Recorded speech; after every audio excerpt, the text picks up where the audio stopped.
Hello guys, isang masayang araw po sa atin, no? And welcome to my channel. Etong video na to is requested po ito ng isang kaibigan po natin from actually I think Canada, no? Canada po, no? And request po siya ng full complete reading, and this time pagsamahin na po natin yung sa kamay niya at saka sa numerology niya. So yung numerology, ang sa akin, ang pamamaraan ko is like gumagamit po ako ng tinatawag ko pong square box, no? Magic square na kung tawagin. Nandito na po yung lahat po ng numero natin, no? 1, 2, 3, 4, 5, 6, 7, 8, 9. And since na ang birthday niya is June 14, 1986, so isa po siyang Gemini, no? And dito makikita natin kung ano yung numero na napasok po dito. And dito po makikita natin kung ano po yung lakas niya at kung ano po yung weakness niya, no? Since na ang present natin is 1, meron siyang 1, meron siyang 4, meron siyang 6, meron siyang 8, meron siyang 9, no? So ang missing niya is 2, 3, 5, 7. So sometimes itong kaibigan natin na isa is like nahihirapan po siya sa pagbabago, no, like change. Actually ang Gemini po is frequent po 'yan, no. Very well known po sila sa pabago-bago po ang pag-iisip, no. Pero itong si kaibigan natin, tawagin po natin si Juby. Total sa kanya naman po itong card na to. Hindi ko to uploaded po ito, pero ano lang po, no, bali parang personal reading po ito sa kanya. So hindi ko po to i-upload, no. Uploaded siya sa YouTube pero siya lang po ang makakakita. That's what I mean, no. So sa akin, pag titingnan mo actually, Juvie, wala akong mai-connect sa iyo ng diretso, no. Wala po akong 0, 159, 789, 36, putol-putol po siya. So ang gagawin ko po is i-combine ko po siya kung ano po yung lakas mo, no. Unang-una is yung 1 mo at saka yung 4. So, anong ibig sabihin nun? Ang birthday mo actually is 14. So, 1 plus 4 is 5. Pero tingnan natin kung ano ang ibig sabihin ng 1. Ang 1 kasi is like, ito yung unang, uno or number 1 is Aleph. Kung ibig sabihin is number 1. God is number 1, no? Siya po ang pinagmulan po ng lahat, no, bukod pa sa 0, no. Pero ang 1 kasi is material na po siya, no? Nasa mundo na po natin. So ibig sabihin, yung idea mo, lahat po ng gusto mong gagawin, lahat ng action mo actually is papunta po siya sa 4. So ano bang sabihin ng 4? Ang 4 po actually is like settlement, like pundasyon, stability. Kasi ang 4 is magrepresent po siya ng isang box, no? Meron po siyang 4 na corner. Ito yung gusto niyang mangyari ko. Kaya makikita mo si Joby na ang lahat po ng mentality niya, lahat po ng idea na is gusto niya is masettle siya. I mean, magkaroon po siya ng magandang pundasyon sa buhay niya. Hindi lang po yung bahay, no, gusto niya ma-settle siya, no, in a very long year. So ito yung babae na nagpaplano po siya.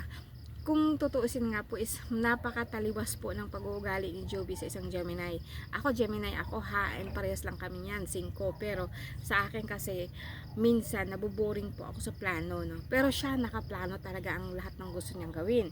And since na sabihin po natin, ito kasing 6 at saka 9 is level lang. So hindi mo siya masasabi na pataas siya kasi in progress po siya, no. Lahat ng ni Joby is like hindi siya talaga yung katulad sa akin na tumataas, kundi lang siya, hinay-hinay lang, no. Bisaya naman ito, so bisayaan ko na lang, no. Kumbaga si Juby, mas mas kampante siya sa kanang inanay nga trabaho, unya sureball mo, ganun, no. Parang ganun ang ugali po ni Joby. Pero kung tingnan mo din dito, ang 6 kasi is about, parang kumbaga sa akin like sa card kasi ang 6 kasi mura bag gikan ka sa chaos, gikan ka sa gera, murag nag ka na successful ka na, no. So sa akin, di ka gusto gubot, di ka gusto og kanang ang gusto nimo hinanay lang siya. Ang imong mga huna-huna, actually 6 is also considered for the family, Kumbaga sa akin, gusto mo magiging stable ang family mo in order for you to build up into your community kasi ang nine kasi is like ang lahat ng numero is nasa 9. So lahat ng numero, lahat ng energy ng 1, 4, 7, lahat po yan papunta po sa 9. So sabihin po natin na si Juby, ang iyang mindset niya is like gusto niya maayos ang pamilya niya para mabilong to community, parang gusto din niya kahit papano from family makabuild po siya something stronger then papunta sa community. So hindi lang po siya nag-iisip para sa sarili niya kundi para po sa lahat ng komunidad, no. And since na ang kagandahan lang po nito is yung 8 kasi papunta din po siya ng 9. So ganun pa rin is ang 8 is double 4. So ito yung tinatawag natin na kumbaga sa akin magsasakripisyo siya for the whole world. Kumbaga sa akin mas iniisip kasi niya yung kumbaga ang problema sa mundo, gusto niya akuin lahat, no? Kaya gusto niya maging settled siya, maging okay siya financially, para kahit papaano po makatulong siya sa iba. Ito lagi ang mindset niya. Okay? Ang mindset ni Joby. So sa akin, more on ang lahat ng ginagawa niya, papunta doon sa stability. And then pag stable na siya, makakatulong siya sa mga tao. Ito ang nasa sense ko sa lifelong na ginagampanan ni Joby. Actually ang numerology is mas makita ko pa na mas eksakto siya kaysa sa kamay, kaysa sa palad, kasi ang birthday kasi is hindi mo siya pwedeng baguhin. Ito talaga yung lifelong achievement, or ito talaga yung matatawag po natin na mission niya kung bakit siya nandito sa mundo natin, no. And pangalawa po is like sabihin na natin, so let's say ipunta tayo doon sa pinaka close po na ni Joby. Ang pinaka destiny natin is yung life it's a pathline. Kumbaga sa akin, ito yung iba kasi yung destiny, iba yung pathline, pero dapat malaman mo kung ano yung tatahakin mo or landas na tatahakin mo. Ang 14 kasi 1 plus 4 is equals to 5. So ang 5 is about change, kumbaga sa akin. So sa akin kasi siya kasi kung ikumpara mo sa 5, sa 3 plus 2 or 23, 'di ba ang 23 is also 5, no? And 14 is also 5. 5 is single po, no? So wala siyang kahalo. Since si Juby is meron siyang 1, meron siyang 4 sa birthday niya or sa landas na tatahakin niya is like parang kumbaga sa akin kung ibalanse mo ang kahapon or eto kasi is left side ng kamay po natin, like ang gusto niyang mangyari itong nakaraan niya is like ito ang kinukuhanan niya sa pundasyon na magiging okay ang 4 niya, ang magiging okay ang kinabukasan niya. So sa akin kung i-combine mo siya, so is equals to 5, and 5 is air. So si Juby, kumbaga sa akin, parehas kami ng energy, no, Gemini. Pero siya kasi more on napaka-konserbatibo, napaka-planado lahat ang gusto niyang mangyari. Very gentle, no, parang gano'n, no. Pero although papunta siya sa change, pero mas planado yung sa kanya kung ikukumpara mo sa ibang Gemini, no. Kasi hindi ko alam kung ano niya. I think year of the goat yata siya, no. Sa akin kasi I am year of the ox, no. So sa akin, kahit nga sabihin po natin na irresponsible ako kasi ang Gemini talaga is puro lang kasi ang isip kasi niyan kung saan napupunta, no. Pero ako yung tao na naboboring po ako sa bahay, gusto ko pong umalis, pero gusto ko pa rin talaga na magkaroon din po ako ng sariling pundasyon sa akin, na gusto ko pag umuwi ako na mayroon ako mapupuntahan. So I love animals, no. Mahal ko yung mga domestic, no. Di bali na pong magpapagod ako, basta sigurado ako na ang mapupuntahan ko is like meron pong patutunguhan.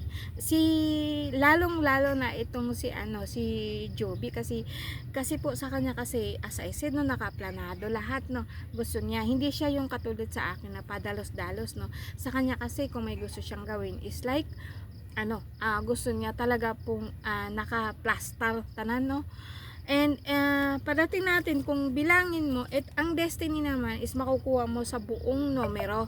Yung tinatawag po natin na 6 plus 1 plus 4 plus 8 plus 6. Hindi ko na dinadagdag yung 19. Kasi ang 19 kasi general po. Yan reading. So gusto natin ma-zoom in kung ano talaga yung pag-uugali or yung landas na tatahakin po ni Miss Juby, no? So sa akin, ang ano po kasi niya is 7, 5. So 6 plus 1 plus 4 plus 8 plus 6 is equals to 7. So sa akin, itong si Joby is like, kung sa spiritual, ito yung tao na more on more on male energy, more on mind setting, kasi ang 7 is positive side of the sun. So malakas po talaga siya pagdating sa spiritual, no? Kung i-combine mo yung 5 at saka yung 7, no, lahat ng gusto niyang baguhin is makakaya po niyang baguhin basta pagdating po sa spiritual. Kasi siya kasi more on ano ba, yung kumbaga sa akin na nahahatak po siya sa mundo po ng material, since na 4 is all stability, wala naman talaga actually na stable, no? Kumbaga sa atin, everything is changing, no? Walang permanente sa mundo, no? So sa akin, nahahatak siya doon sa pagiging permanent dito sa mundong material, but hinahatak din po siya papunta sa spiritual. So magkakaroon po siya ng problema doon pagdating po sa mind, kasi po ang puso niya is like ganito ang gagawin natin, ganon. Kaso lang po yung espiritu niya is like gusto na niyang papunta talaga doon sa spiritual, kaso lang yung puso niya maiiwan po dito sa mundo po ng materials, no? So yun ang nararamdaman ko sa kanya. But then as I said, no, kahit sabihin po natin na nandito ka, kung ano yung luck mo, so kung anong wala ka, 3, 5, 2, 5, kaso lang 7, kung isabay ko po yung nasa labas po, no, 5 or 14, idagdag mong 1 plus 4 is equals to 5, meron din siya nito, 7, meron din siya nito. So kung iisipin mo talaga is like ang energy mo siya na 1, 4 papunta sa 7 and then 7 papunta doon. So ito yung pinaka-energy niya. So kumbaga kung isasabay ko ito, kumbaga ang proseso po, like say isabay ko yung soul niya at saka yung mind niya o yung spirit niya na pag-isahin. Actually napakalakas po niya kung tutuusin. Kasi po sabihin po natin na isabay ko yung 7, kung ang lahat ng gagawin niya is papunta sa spiritual, and then papunta din po siya sa progression, sa pataas po siya papuntang 9, na kung saan kumbaga ang destiny niya sana is like pagsilbihan po ang Diyos Ama papunta sa 7 para po sa mga tao. Ito talaga ang destiny niya, kaso lang po nahihatak po siya sa mundo ng mundo ng materials, no? So sa akin, and since na meron siyang 5, so although sabihin natin na hindi pure na 5, pero 1 plus 4 is 5, makuha po din natin na let's say meron po siyang triangle is equals to triangle kung paghaluin ko po o pag-isahin ko ang puso at saka isipan ni Juby. So eto, makakuha mo siya, no, kumbaga sa akin napakaganda kung lahat po is pagbabago ang makukuha mo, pero all going po siya sa papuntang 9. Sa akin, Joby, ang advice ko sa iyo is like may mga tao kasi ang 9 kasi ito yung tendency ng mga tao na kung pwede lang ba akuin niya ang lahat ng paghihirap ng iba, kasi nahihirapan siyang tingnan ang iba na naghihirap. And then ito ang dahilan kung bakit nagpupursigi siya na magiging settle, na magiging okay siya financially, kasi ang 4 is really about financial, no? And 8 is about also money matters, no? So kung makita mo siya, kung makita mo yung pag-uugali niya is like ang lahat ng ginagawa niya is papunta doon para makatulong siya sa iba, which is nakalimutan niya ang sarili niya, na dapat po talaga mag-focus siya sa sarili niya papunta doon sa 7, kasi ang 7 is your inner spiritual wisdom na kung tatawagin, na kung talaga sa akin yung ama na nasa puso mo kung ano talaga ang gusto niyang gawin. And since na 6'8", you can also achieve anything you desire in life, kasi po kailangan po dagdagan mo siya ng 7. Kumbaga sa akin, huwag kang dumaan doon sa spiritual, huwag kang dumaan doon sa physical world. Dadaan ka dito sa spiritual para makita o makuha mo lahat ang gusto mong mangyari. And huwag mong kalimutan ang sarili mo, because hindi ka makakatulong sa iba kung talagang ikaw is hindi ka makakatulong sa sarili mo. Or like you don't value yourself, you don't value your capacity. Parang yun ang nakikita ko sa iyo. Na kumbaga sa akin, parang hindi mo masyadong binibigyan ng halaga kung ano ka, kung sino ka, kung ano yung magpapasaya sa iyo. No? Pero kung kung masaya ka, kung pupunta ka doon sa mundo ng spiritual, and then para sa ikaigagaya ng buong mundo, no, para sa akin, no, I think is the best way is like papasok ka sa sarili mo, no, alamin mo kung sino ka, kung ano talagang gusto mo. Then ang pinaka inclination niyan is like what makes you happy at this moment, kasi yun mag-i-evolve ka doon. Pero kung pupunta ka doon, kung iisipin mo yung iba, naghihirap sila. Kasi sa akin, actually, I can see people suffering, but actually, hindi ko tinitingnan sa ganun. Kasi everybody needs to understand the path that they are dealing. Kasi kahit nga ako, no, sa tanda-tanda ko na ngayon ko lang talaga na-realize na kahit na anong pagsubok po na binigay sa akin, kahit na sino pa ang makakaaway ko, makakalaban ko, I learn something na about me, kung ano talaga ako. Tapos kung matututo ako na ganito pala ang gawin ko, ganito pala siya, no, ganito pala. So sa akin is like, actually lahat ng mga pagsubok sa akin ngayon, hindi ko na siya tinitingnan as as hindrance, no. Parang kasi kung minsan naiyak ako sa gabi kasi ba't ganito yung kapalaran ko, ba't hindi na lang po ako magiging masaya, no? Ba't hindi na lang po ako magiging kalmante, para kumbaga sa akin, why I don't just stay na kung saan magiging steady ako, no? Hindi yung lagi pong i-challenge, lagi pong pero I think this is my destiny, no?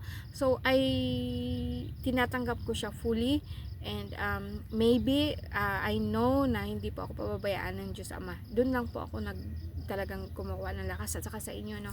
And sa akin, Joby, like you said, no, sana nag-gets mo yung ibig kong sabihin, and although it's very difficult to explain, and kasi parang hinihingal ako medyo matagal-tagal na akong hindi nakapag-vlog, no, and since na sabi ko nga sa'yo, may problema po ako sa heart, so parang ang hirap po salita, lalo na pagka mabilis, no. Ayoko naman kasing makakatulog ka habang nag-i-explain ako dito, no. So tingnan natin yung kamay mo, no. Ang kamay mo din is actually may nakikita po ako doon na at least Joby is like right now hindi ka pa po talaga parang sa akin hindi mo pa talaga alam kung ano po ang gusto mong gawin sa life mo, no. Wala akong nakikita doon na wait po ha, normal. So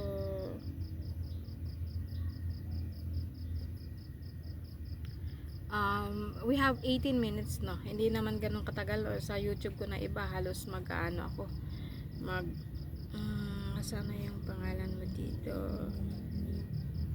kasi dito sa ko wala na akong ililipat nga kita doon sa kabila kong sa kabila kong kasi ito talagang nagiging na siya, nagiging public na, no. Ayoko masyado na sa public kasi hindi po talaga ako sanay, sa totoo lang, no.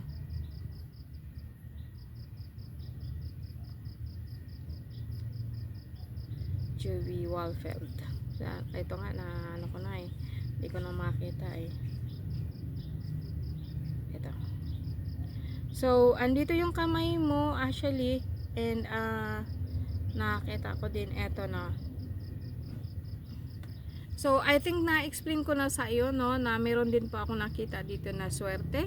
Actually papunta po siya sa I think stability. Darating din po talaga yung time po na ano, magiging stable ka po talaga. Nagka-card po tabi ako. Oh, wait lang. Nag-alay ka?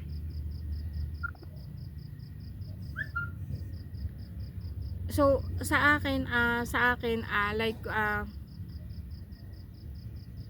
sorry ha. Maano itong anak ko. Okay. Yeah.